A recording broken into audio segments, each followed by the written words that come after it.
Similarity of triangles में हम क्या कहेंगे कि two triangles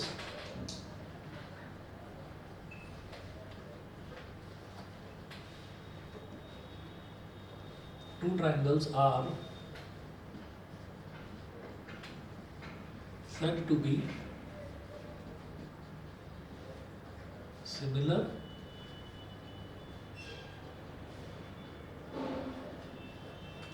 to each other if their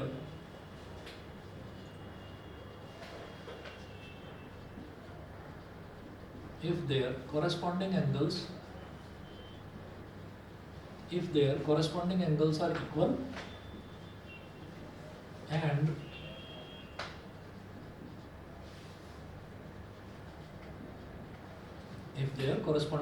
are equal and corresponding sides are proportional.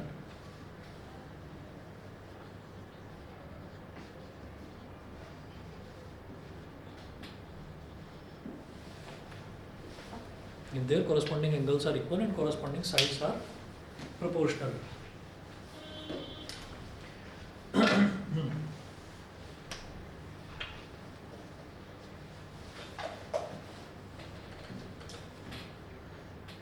अब लिखेंगे similarity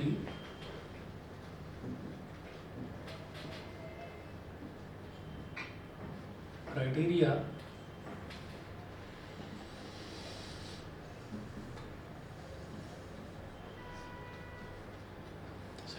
similarity criteria for triangles. तो पहला सिमिलैरिटी क्राइटेरिया होता है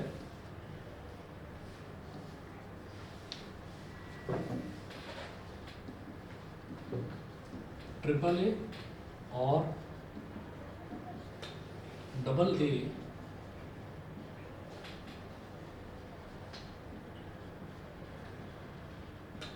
सिमिलैरिटी क्राइटेरिया।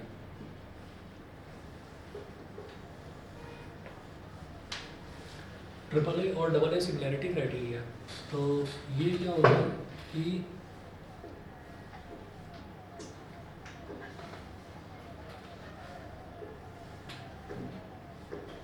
एक ट्रायंगल हमने ये ले लिया ए बी सी और एक थोड़ा छोटा ट्रायंगल बना लीजिए डी ई एफ। तो कॉन्ग्रुएंट ट्रायंगल्स में क्या होता था कि साइड्स भी बिल्कुल इक्वल होती थी, एंगल्स भी इक्वल होते थे। यहाँ पर क्या होगा, एंगल्स तो इक्वल होगी लेकिन साइड्स जो है वो इक्वल ना होकर साइड्स जो है वो प्रोपोर्शनल होगी। तो इसमें क्या करना होगा हमको, देखिएगा हम ये कहेंगे कि if angle A is equal to angle D, semicolon, angle B is equal to angle D। इतना ही बहुत है। आप ये देखिए, अगर ये वाला एंगल इस वाले एंगल के इक्वल है, ठीक है, और ये वाला एंगल इस वाले के इक्वल है, तो जो तीसरा एंगल है पूरा, जो तीसरा एंगल है वो अपने आप ही इक्वल हो जाएगा। तो आपको ट्रिपल ए की ज़रूरत नहीं है, आप डबल ए भी कर देंगे, उसी से दोनों ट्रायंगल सिमिलर प्रूव हो जाएंगे। तो आप यहाँ पर लिख देंगे by double A similarity criteria,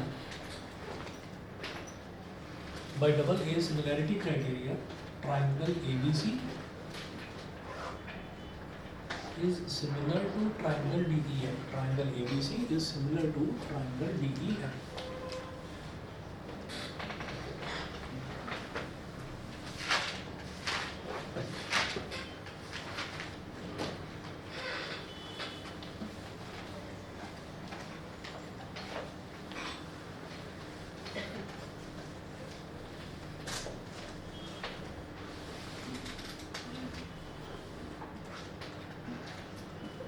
दूसरा लिखेंगे SAS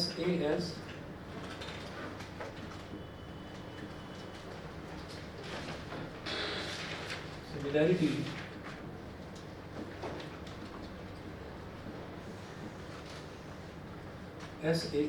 similarity criteria. SAS similarity criteria में ये है कि अगर जो दो साइड्स हैं, दो साइड्स का रेशो वो तो इक्वल है और बाकी उनके बीच का जो एक एंगल है वो इक्वल हो जाए, ठीक, तो हम बोलेंगे दोनों ट्रायंगल सिमिलर हो जाएंगे।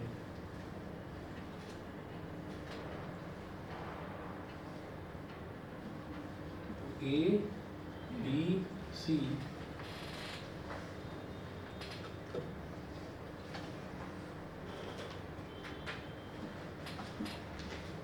D E F,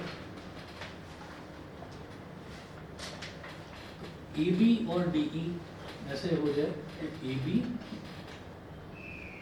upon D E, मतलब A B upon D E, A B और डी ई का ratio is equal to A C upon D F is equal to A C upon D F, and angle B A C is equal to angle E D F, then sir BC by EF क्यों आएगा? क्या? अच्छा ऐसे then by SAS similarity, then by SAS similarity criteria,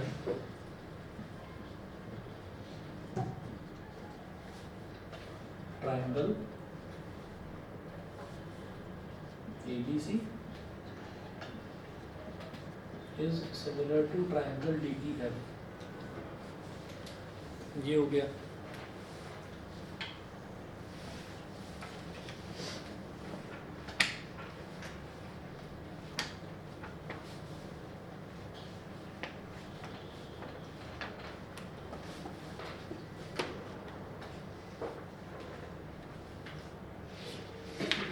Pythagoras theorem तो नहीं है ना इस बार सिलेबस में?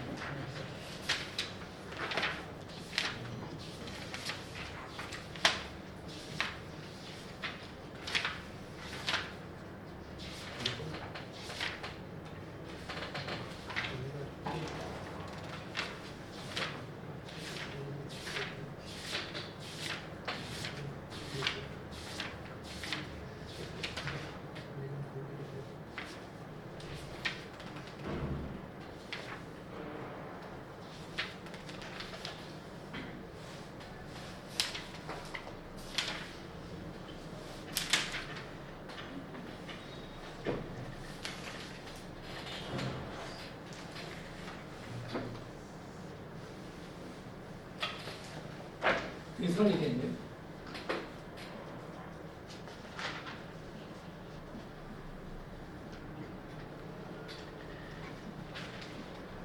Triple S similarity criteria.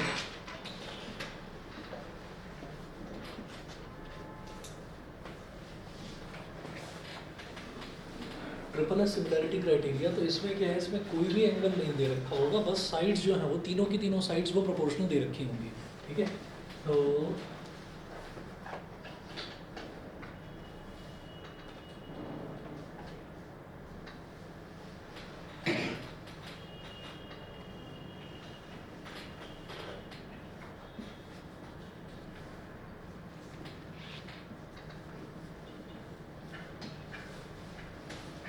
if AB upon DE,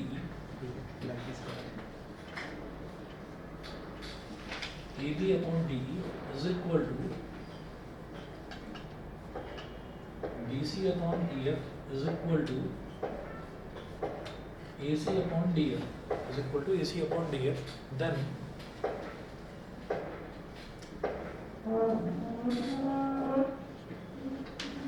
by triple S similarity,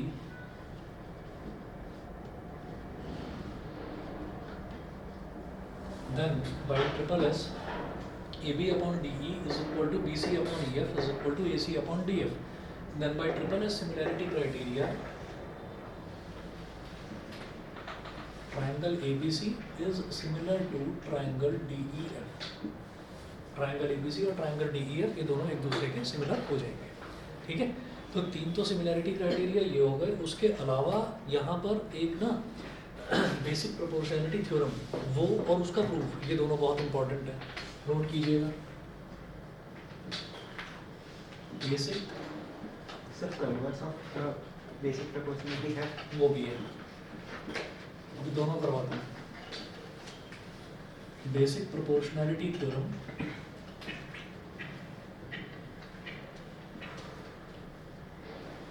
bracket में लिखिएगा Thales theorem,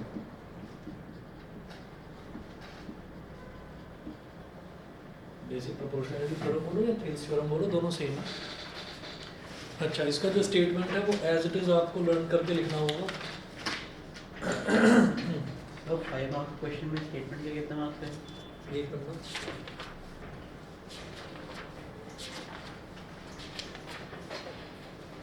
If a line is drawn parallel to one side of a triangle,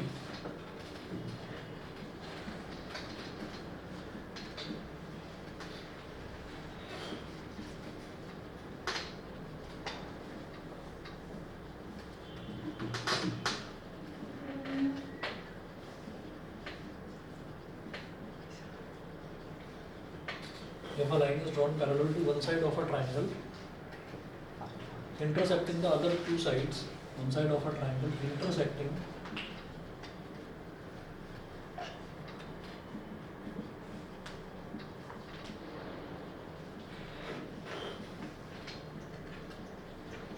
if a line is drawn parallel to one side of a triangle intersecting one side of a triangle intersecting the other two sides, comma, then it divides the two sides in the same ratio, comma, then it divides the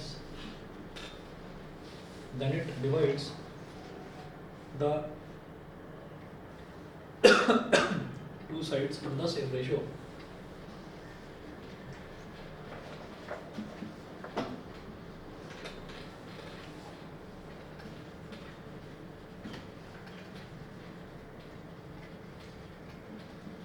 Then it divides the two sides in the same ratio.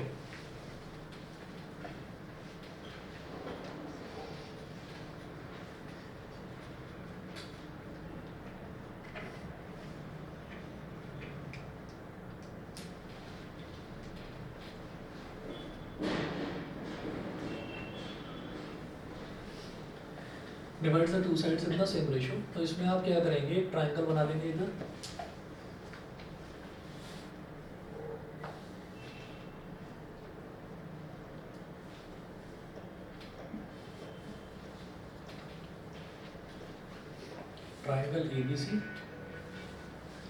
Triangle ABC, और यहाँ पर एक parallel line draw कर लेंगे, इसको बोल देंगे DE। तो स्टेटमेंट ये है कि if a line is drawn parallel, अगर मान लीजिए एक ट्राइंगल हमको दे रखा है ABC, अब इन्होंने बोला if a line is drawn parallel to one side of a triangle intersecting the other two sides, then it divides, ये जो लाइन है, then it divides the other two sides in the same ratio. मतलब AD upon DB is equal to AE upon EC हो जाएगा, AD upon DB is equal to AE upon EC हो जाएगा। ठीक है, तो ये चीज़ हमको प्रूव करनी है। अब इस चीज़ को प्रूव कैसे करेंगे वो देखिएगा। हमें यहाँ पर क्या करना है, कंस्ट्रक्शन करनी है। टू प्रूव, पहले तो लिख लीजिए to prove AD upon DB, AD upon DB is equal to AE upon EC, AD upon DB is equal to AE upon EC, ये चीज़ प्रूव करनी है। अब कंस्ट्रक्शन में क्या करेंगे,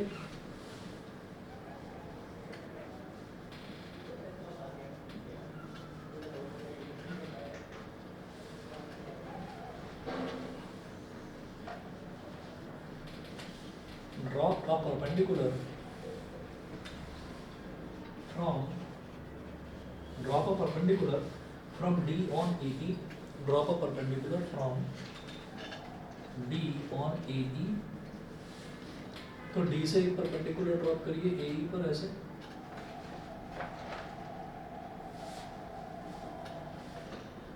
इसको F बोल दीजिए, और ऐसे ही E से AD पर, इसको G बोल दीजिए। From D on EB and from E on AD,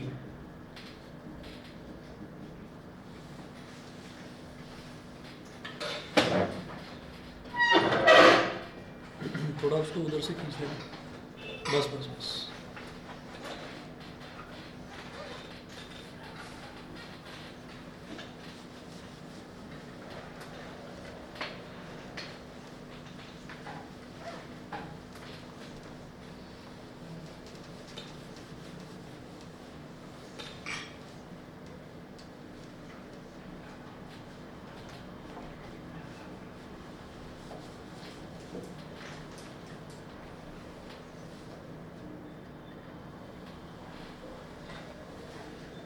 उसके बाद हम क्या करेंगे, कंस्ट्रक्शन में एक काम और करना है, join DC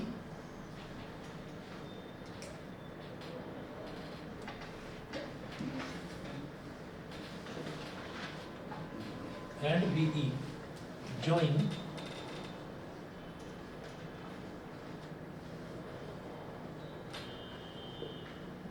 DC and BE, हमको DC को और BE को, इन दोनों को भी ज्वाइन कर देना है, ज्वाइन DC एंड BE। अच्छा,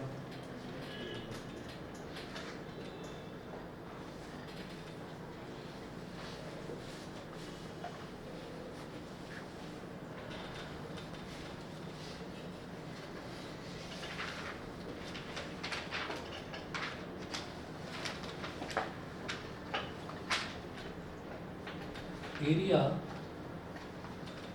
ऑफ ट्राइंगल, अब हमें क्या करना होगा ये देखिएगा कि एक तो ना ये जो ऊपर वाला ट्राइंगल है ADE, एक तो इस ADE ट्राइंगल का मेरे को एरिया निकालना है। तो एरिया इसका मैं दो तरीके से निकालूंगा। एक चीज़ तो हम ये लेकर चलेंगे कि जैसे ADE का एरिया निकाल रहे हैं तो हम कहेंगे कि AD half base into height, तो हाफ AD इंटू EG, एक तो ये कर लेंगे।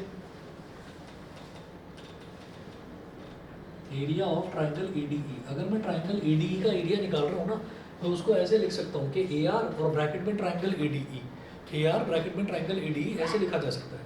तो एरिया ऑफ ट्राइंगल ADE ये क्या हो जाएगा, हाफ AD इंटू EG, भाई हाफ बेस इंटू हाइट। तो हमने AD को तो बेस मान लिया और हाइट किसको मान लिया, EG को। सीधी सीधी बात है कि अगर मैं ADE का एरिया निकाल रहा हूँ और अगर मैं AD को बेस मान रहा हूँ तो फिर तीसरा अल्फ़ाबेट क्या बचता है, ADE में E। तो हम ये देखेंगे कि E से AD पर कोई परपेंडिकुलर ड्रॉप हो रहा है क्या, हम ये कहेंगे हाँ हो रहा है, EG। तो यही हमारा हाइट हो गया और ये बेस हो गया। तो half AD into EG, half AD into EG, half AD into EG, इसको बोल दिया हमने इक्वेशन नंबर 1। ठीक है, तो पहले तो मैंने ADE का एरिया निकाला। ADE का एरिया निकालने के बाद में फिर मैं एरिया निकालूंगा EDB का। देखिए EDB का हम ध्यान रखेंगे कि जो हमको एरिया निकालना है उसमें जो बेस है ना, हमको बेस यही लेने हैं, यही बेस लेना है। जैसे AD है तो इसमें देखिए मैंने बेस ले लिया AD को, तो AD into EG, half AD into EG। हम क्या है कि अब मैं EDB का एरिया निकालूंगा तो मैं बेस लूँगा यहाँ पर DB को।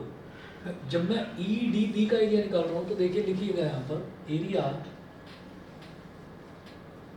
Of triangle EDB। तो जब मैं EDB का एरिया निकाल रहा हूँ तो मैंने यहाँ पर क्या करा, मैंने बेस ले लिया DB को। तो फिर परपेंडिकुलर किससे पढ़ना चाहिए, जो तीसरा बचा हुआ अल्फ़ाबेट है, जो तीसरा बचा हुआ अल्फ़ाबेट है, जो तीसरा बचा हुआ अल्फ़ाबेट है वो क्या है, E है। तो E से DB पर तो परपेंडिकुलर ड्रॉप हो नहीं रहा है, हाँ DB प्रोड्यूस्ड पर जरूर हो रहा है। तो ये जो EG है ना, यही परपेंडिकुलर की तरह एक्ट करेगा। अगर DB पर परपेंडिकुलर नहीं भी ड्रॉप हो रहा है, DB प्रोड्यूस्ड पर ड्रॉप हो रहा है, तो भी बात सेम ही है, तो भी बात सेम ही है। समझ में आ गई मेरी बात। तो हम लिखेंगे half DB into EG, half DB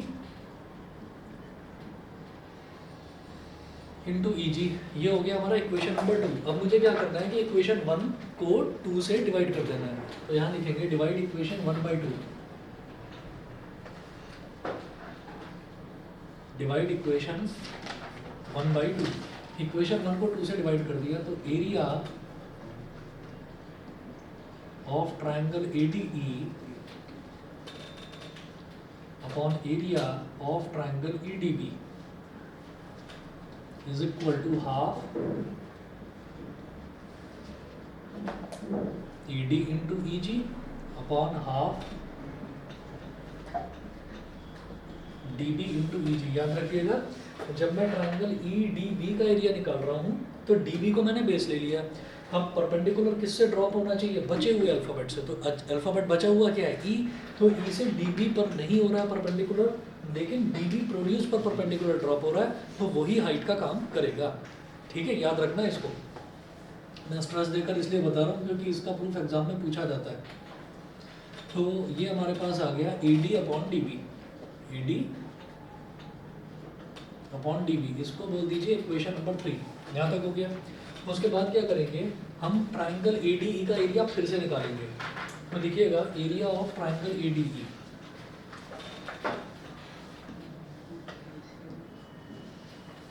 area of triangle ADE।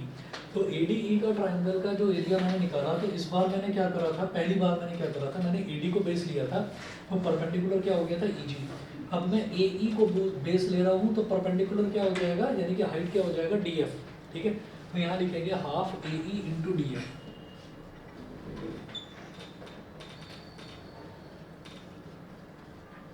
इसको बोल दीजिए इक्वेशन नंबर 4। ये इक्वेशन नंबर 4 हो गई। उसके बाद क्या करेंगे, जैसे हमने यहाँ पर EDB लिया था, क्योंकि मेरे को AE तो यहाँ पर मिल गया, अब इसी तरीके से मुझे EC चाहिए, तो EC के लिए कौन सा ट्राइंगल होगा, DEC। तो लिखें area of triangle DEC।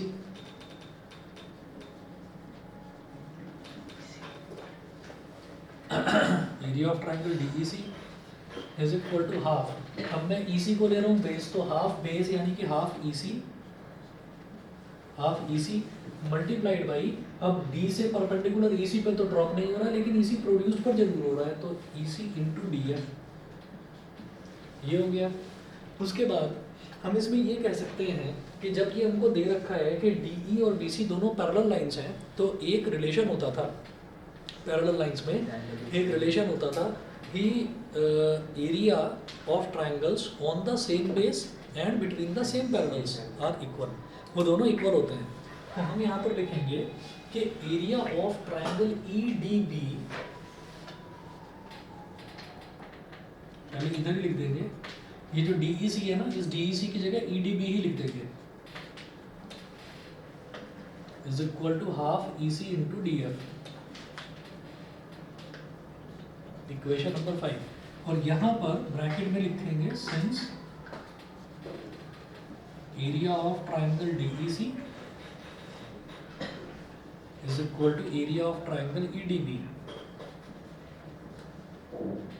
Because they are triangles, on the same base, and between the same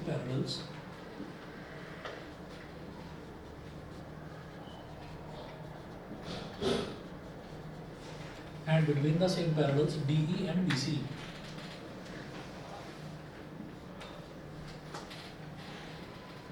DE and BC, अब इसमें सेम बेस क्या हुआ DE, तो DE पर दोनों के दोनों ट्राइंगल्स जो हैं वो DE पर ही बन रहे हैं, बेस दोनों का DE है, और दोनों DE और BC सेम पैरेलल लाइंस के बीच में बन रहे हैं। समझ में आ गया, ठीक है। तो इस वजह से ये दोनों हमारे इक्वल हो गए। अब मैं इक्वेशन 4 को 5 से डिवाइड कर दूंगा, डिवाइड इक्वेशन 4 बाई 5।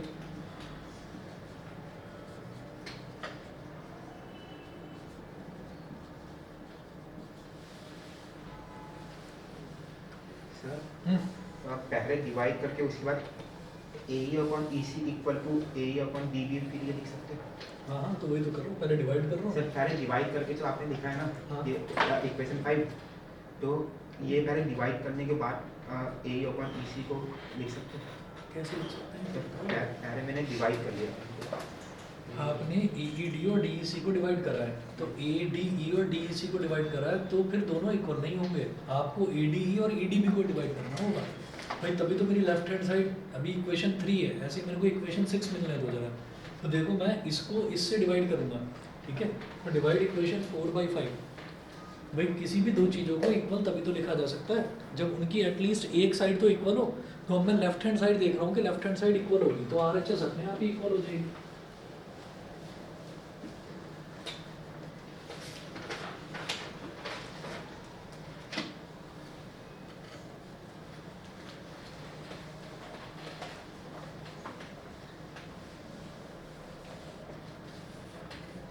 ये देखिए ऐसे है, डिवाइड इक्वेशन 4 बाई 5, इक्वेशन 4 को 5 से डिवाइड कर देंगे, तो एरिया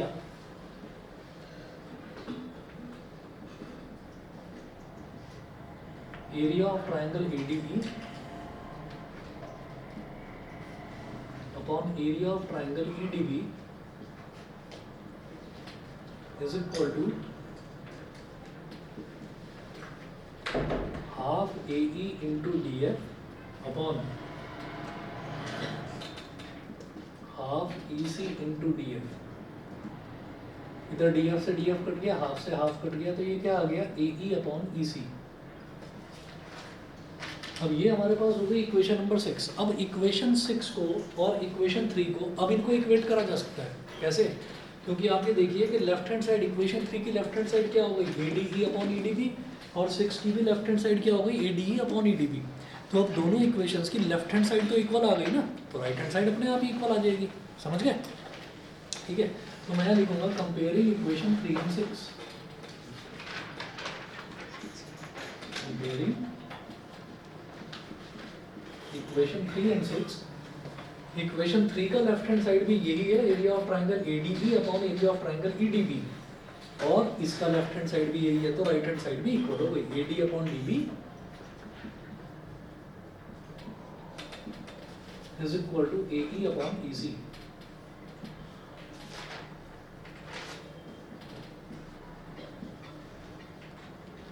क्लियर है जी? समझ गए? ठीक है, हाँ जी, ऑनलाइन वाले बताएं क्लियर है यहाँ तक? Yes sir. ठीक है, यस सर। ठीक है जी, आगे चलता हूँ फिर मैं। इसके बाद अगला नोट करेंगे, अगली थ्योरम है converse of basic proportionality theorem.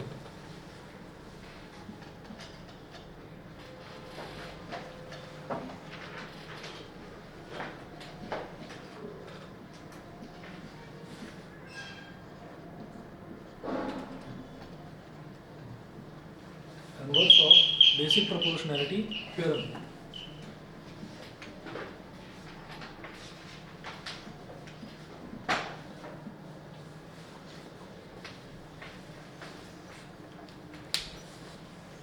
एक मिनट वेट कीजिए।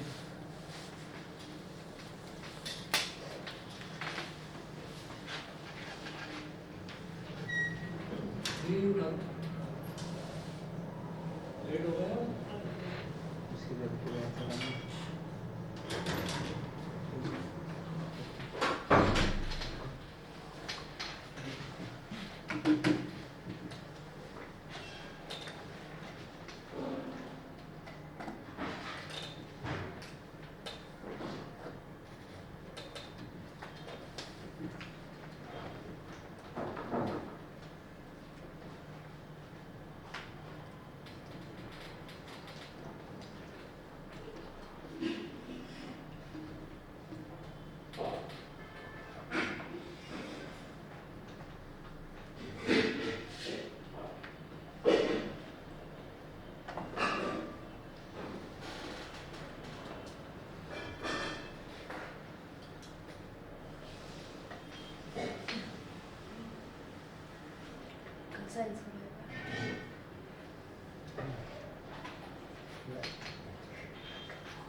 दे देंगे।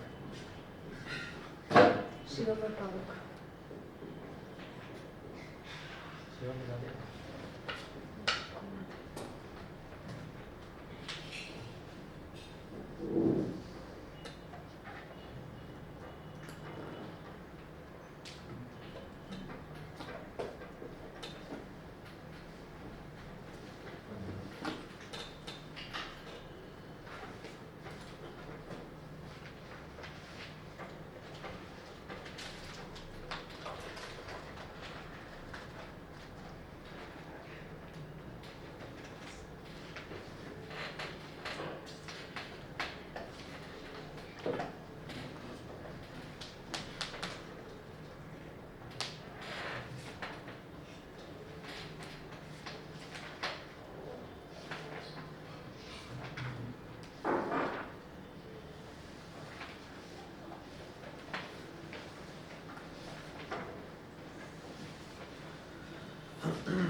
अच्छा, कन्वर्स ये कहता है कि अगर कोई भी दो ट्राइंगल है, इसमें क्या दे रखा था हमको कि किसी भी दो ट्राइंगल्स में एक साइड अगर ऐसी बना दी जाए जो कि तीनों में से किसी भी एक साइड के, मतलब एक, दो और तीन, तीन साइड तो है ट्राइंगल की, ये जो डॉटेड लाइंस हैं तो कंस्ट्रक्शन है, तो एक, दो और तीन साइड्स तो हैं। इन तीन साइड्स के अलावा कोई एक साइड ऐसी बना दी जाए जो किसी एक साइड के पैरेलल हो, तो वो बची हुई दोनों साइड्स के, मतलब ए बी और AC बची हुई दोनों साइड्स को सेम रेशियो में डिवाइड करती है।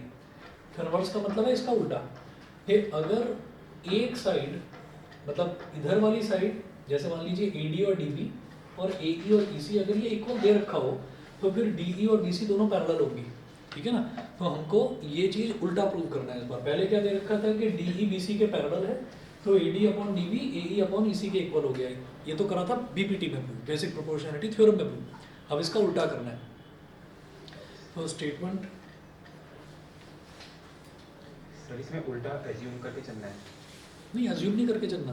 एक चीज दे रखी है, बता रहा हूँ, एक चीज दे रखी है। जैसे यहाँ पर क्या था कि DE BC के पैरेलल दे रखा था, ठीक है, और प्रूव करना था कि AD upon DB is equal to AE upon EC। अब उल्टा क्या करना है कि अब AD upon DB is equal to AE upon EC दे रखा है, DE is parallel to BC, ये प्रूव करना है, ठीक है।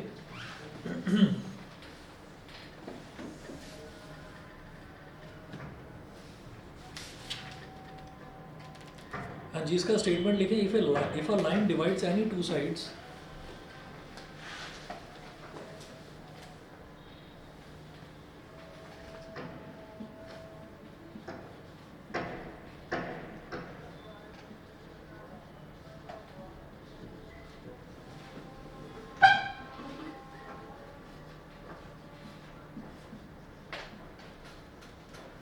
if a line divides any two sides of a triangle in the same ratio,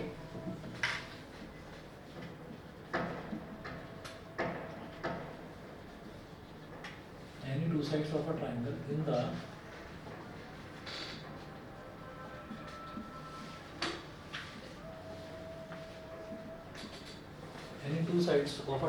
in the same ratio, comma, then the line must be parallel to the third side.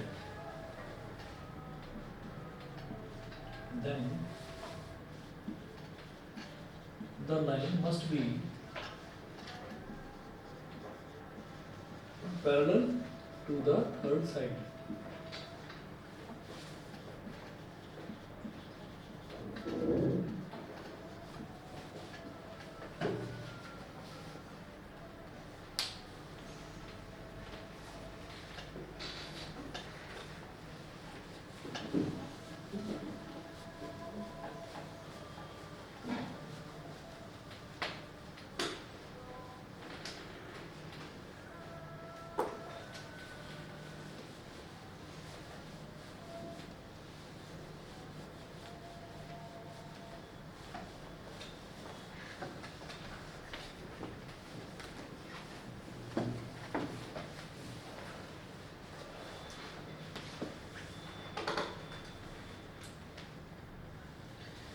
अब देखिएगा इसका proof कैसे करेंगे।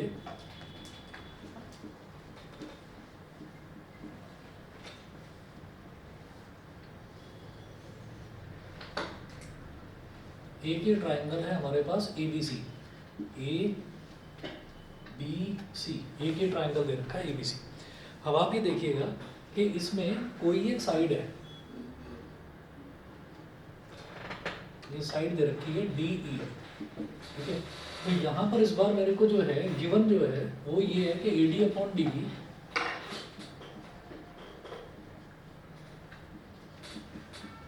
Given AD upon DB is equal to AE upon EC।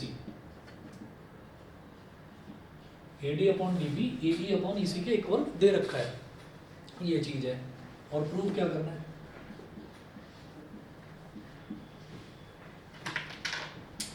To prove DE is parallel to BC, ये चीज हमको prove करनी है, ठीक। उल्टा प्रूव करना है। उसमें क्या था DE इज पैरेलल टू, ये हमको गिवन था और ये हमको प्रूव करना था, अब उल्टा है। तो इसको हम क्या करेंगे, यहाँ पर लिखिएगा on the कॉन्ट्रैरी,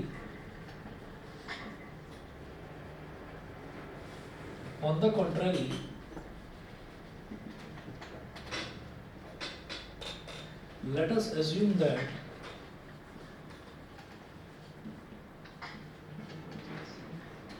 DE is not parallel to BC and DE dash is parallel to BC.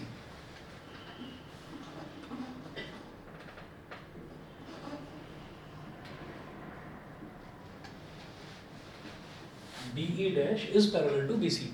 On the contrary का मतलब क्या है कि उल्टा चलते हुए, कुछ अलग मानते हुए, जो प्रूव करना है उसके जस्ट अपोजिट मानते हुए हमने ये मान लिया कि DE is parallel to BC। हमको प्रूव करना है तो हमने ये मान लिया कि DE BC के पैरेलल है ही नहीं।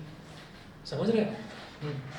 लेकिन सर मतलब कॉन्ट्रेरी क्यों रहना सर, अगर AD और ABC को सिमिलर प्रूव करते हैं तो किसको एंगल किसको AD और ABC ADE को और ABC को सिमिलर प्रूव करते हैं तो angle AD is equal to angle AC भी हो जाएगा एंगल ADE और AC भी। अच्छा ये वाला एंगल ADE यस सर। ये कैसे हो जाएगा आपको? तो सर रुको एक मिनट। सर ये इसमें ऐसे होगा कि AD upon DB is equal to A dash upon E dash upon C E dash C। Sir मतलब इस तरह से जैसे BPT प्रूफ किया था तो ये प्रूफ करके लास्ट में ये लिखते हैं कि E और E' अलग अलग पॉइंट्स नहीं है, सेम है। एक तरीका तो ये है जो मैं अभी करवाने वाला हूँ, और जो तुम कह रहे हो वो भी ठीक है। ठीक है, वो ये बोल रहा है कि अगर हमारे पास ये दो ट्रायंगल दे रखे हैं, मतलब ADE एक छोटा ट्रायंगल मान लो और ABC एक बड़ा ट्रायंगल मान लो, तो हमको AD अपॉन DB दे रखा है, AD अपॉन DB दे रखा है AE अपॉन EC के इक्वल। तो मुझे पहले तो ये प्रूव करके दिखाना पड़ेगा, जब AD upon DB AE upon EC के इक्वल है तो मुझे ये प्रूव करके दिखाना पड़ेगा कि AD अपॉन AB और AE अपॉन AC ये भी दोनों इक्वल है। तो उसके लिए दोनों तरफ 1 ऐड करके वो जो तरीका होता है वो अपनाना पड़ेगा। एक तरीका तो वो है सिमिलैरिटी वाला, और एक तरीका ये वाला है जो कन्वर्स है इसका। तो मेरा जो खुद का सजेशन है वो ये है कि इस तरीके से कर लेना। रीज़न क्या है कि ये वाला जो प्रूफ है, ये वाला प्रूफ NCERT में दे रखा है जो मैं आपको बता रहा हूँ, और जो की बनती है वो NCERT में से बनती है।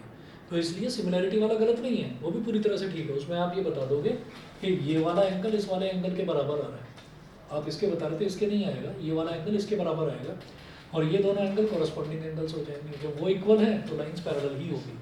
ठीक है, वो तरीका ठीक है, लेकिन ये वाला अपना देना आसान है ये भी। तो इसको ना मेथड ऑफ कॉन्ट्रडिक्शन बोलते हैं। कॉन्ट्रडिक्शन का मतलब क्या है कि हमने पहले से ये मान लिया, फिर हमने मान लिया चलो DE BC के पैरेलल ही नहीं है, ठीक, तो हमारा वो एजम्पशन ही अगर गलत साबित हो जाए तो इसका मतलब भाई DE फिर BC के पैरेलल ही होगा। ठीक, वो मैं बताता हूँ कैसे। हमने शुरुआत में मान लिया कि DE BC के पैरेलल नहीं है, तो कोई तो लाइन होगी जो BC के पैरेलल होगी और D से गुजर रही होगी, तो हमने कहा कि उस लाइन को DE डैश मान लेते हैं। तो यहाँ ये कहेंगे, और ये जो गिवन वाला है ना इसको बोल दीजिए इक्वेशन नंबर 1। यहाँ ये कहेंगे since DE dash since DE dash is parallel to BC, ये जो DE डैश है ये BC के पैरेलल है, सो बाय BPT, मतलब मैं converse of basic proportionality theorem prove करना, मतलब converse of basic proportionality theorem मुझे प्रूव करना है, तो BPT तो मैं यूज़ कर सकता हूँ, मैं उसका कन्वर्स ही तो प्रूव कर रहा हूँ, तो BPT तो मैं यूज़ कर सकता हूँ। तो BPT ये कहती है कि अगर एक लाइन दूसरी लाइन के पैरेलल है किसी ट्रायंगल में, तो वो बची हुई दोनों साइड्स को सेम रेशो में डिवाइड करती है, यानी कि AD upon DB, so by BPT AD upon DB is equal to AE dash upon E dash C।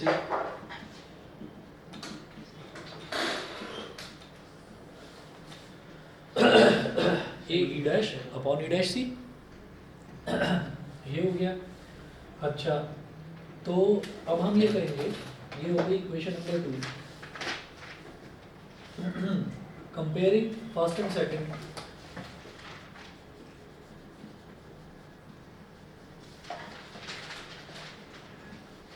Comparing first and second, equation 1 और इक्वेशन 2 दोनों को कंपेयर करो। तो इक्वेशन 1 का भी लेफ्ट हैंड साइड क्या है AD अपॉन DB, और इक्वेशन 2 का भी लेफ्ट हैंड साइड क्या है AD अपॉन DB। तो AE अपॉन EC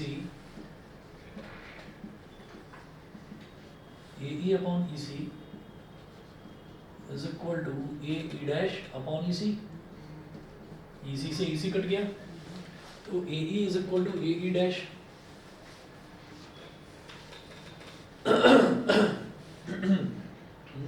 नहीं, गलत करा ये मैंने, ऐसे नहीं, AE dash upon E dash C, मैंने यहाँ E डैश C लिखना चाहिए था भाई। AE dash upon E dash C है, तो E डैश C, तो इधर AD अपॉन DB, इधर भी AD अपॉन DB, ये जब दोनों को कंपेयर करेंगे तो ये हो जाएगा ई अपॉन ई सी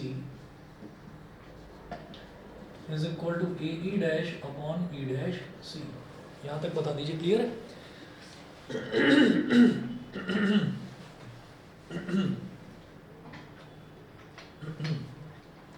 अब क्या करें, लिखिएगा adding one on both sides.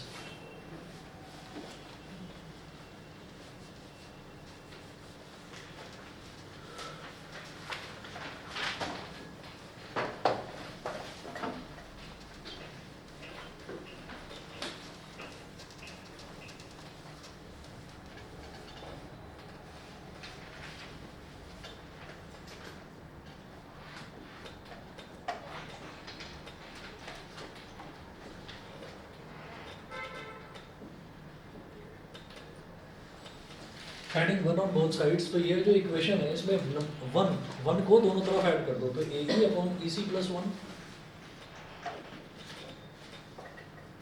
A E upon E C plus one is equal to A E dash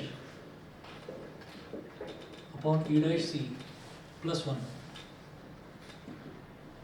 तो ये हो जाएगा A E plus E C upon E C is equal to A E dash plus E dash C upon E dash C. तो A E plus E सी बताओ क्या होगा? ए E plus E सी क्या हो जाएगा? A C upon E C. ऐसे ही A E dash plus E dash C, तो A E dash plus E dash C